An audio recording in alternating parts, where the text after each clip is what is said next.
Ky proces ka dy filtra të tjerë. Në qendrën e numërimit është thjesht grupi që numëron, i cili dhe hedh në sistem, në kompjuter. Ndërkohë këtu ka një kontroll, pra është tjetër operatori nga grupi i numërimit dhe ka dhe një person i cili e konfirmon.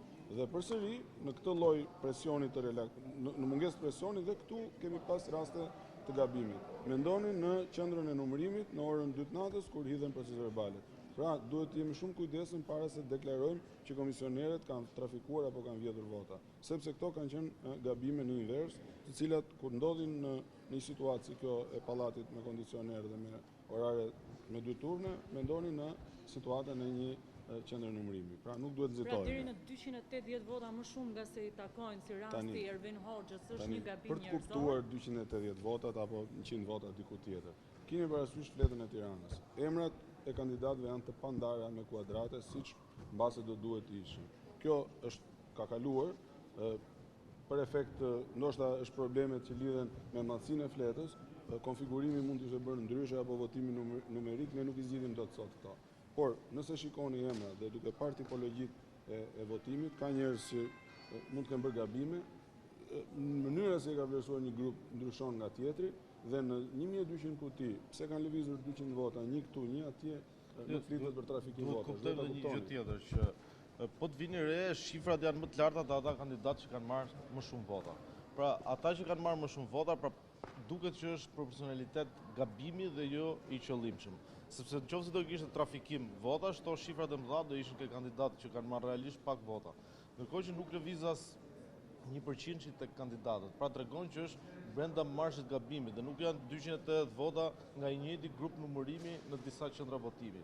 Ato po të vjetë re, po të shohësh gjithë qendrat e votimit në Tiranë janë -1, +1, -1, +1 dhe janë nga ato raste siç përmendët ju me 45 vota, që do parë më në themel nëse jemi kushtet e gabimit apo jemi kushtet e qëllimshëm. Zoti Bra, nëse ju kuptova qartë, në fund të këtij procesi për Tiranën, nuk po planifikon dërgonin prokurorin ndonjë rast për verifikim të thelluar apo jo? Unë e kam seruar dhe herë tjetër. Ne nuk e bëjmë dot këtë sepse ne nuk dim as kush ka qenë grupi numërimit, as është i njëjti grup numërimi që ka bërë disa nga këto kuti ku ka favorizuar një kandidat. Nuk kemi as procesverbalit sepse mund të ketë ndodhur që grupi numërimit e ka pasqyruar korrektisht procesverbal, por është hedhur nga operatori i sistemit KZAZ gabim. Është dhe roli jon. Pra nuk e bëjmë ne dot sepse ne vetëm fletë të votimit kishim në këtë proces dhe procesverbalin. Po kemi bëjtë komisionerin zyrtarisht na ka thënë që bën kasi, se kasi po rinumëron, po e bëjmë ne ata. Dëgjoj,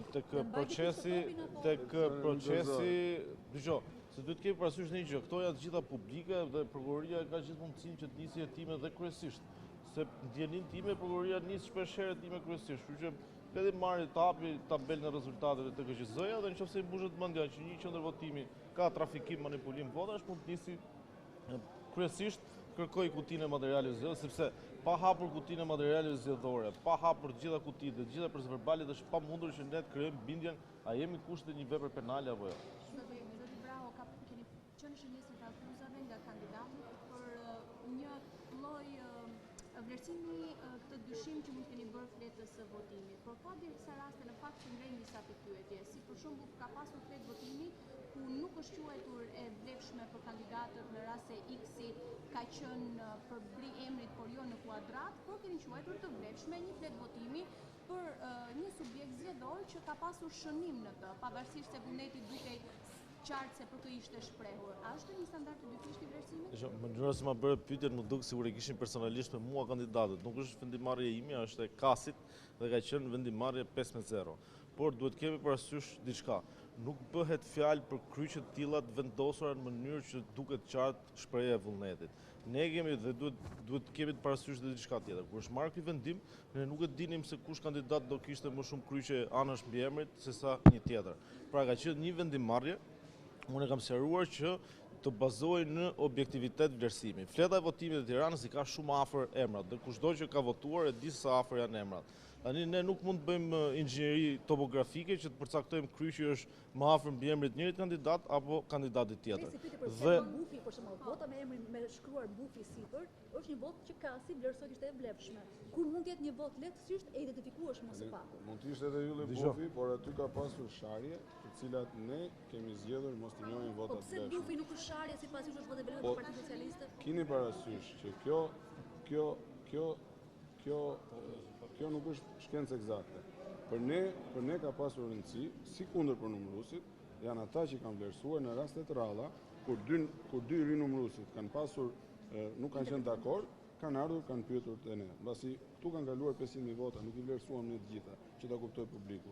Janë disa raste me 10-ra apo ndoshta më shumë, kur palët ata dy numërues në tavolinë nuk kanë gjetur dakordsim dhe kanë ardhur, kanë pyetur. Ka pas raste të votave të grisura, ka pas raste të bojës, ka pas raste defekte të fletëve të votimit, ka pas raste të shënimeve, ka pas raste kur një vullnet ishte i dukshëm dhe diku kishte një vizë të pakujdesshme, rast pas rasti këtu janë vlerësuar. Në ndonjë rast ka pasur fyerje, ofendime apo piktura të papërshtatshme dhe ne në mënyrë logjike, qytetare. Po çfarë logjik fjala bufi është një fjalë komplimentuese dhe i përthënë. Nëse fjalën bufi do ta gjejmë në kutitë e Fierit apo të Elbasanit, do bëjmë një mbledhje të zgjeruar, do konsiderojmë manuale dhe ndoshta do ta heqim fjalën bufi. Por ne s'mund marrim manual të kafshëve kush janë përshtatshme dhe të zogjve. Po ju pyesi për standardin, për të kuptuar që do të ardhmen. Kush e unifikon mendimin, çfarë është një votë vlerë, çfarë është e pavlerëshme. Vlerësimi i votës nuk është matematik. Ajo vlerësohet rast pas rasti. Ka të bëjë me identifikimin e vullnetit. Parimi i pranuar është nëse ka një shënim. Erion Braça mendon ndryshe nga ju dhe tani kush na bën bashkë. Zoti Braça zakonisht mendon ndryshe nga gjithë dynjaja dhe kjo e bën veçantë. Po ne nuk jemi këtu për të bërë analizën e çfarë mendon kush. Për aq kohë sa votimi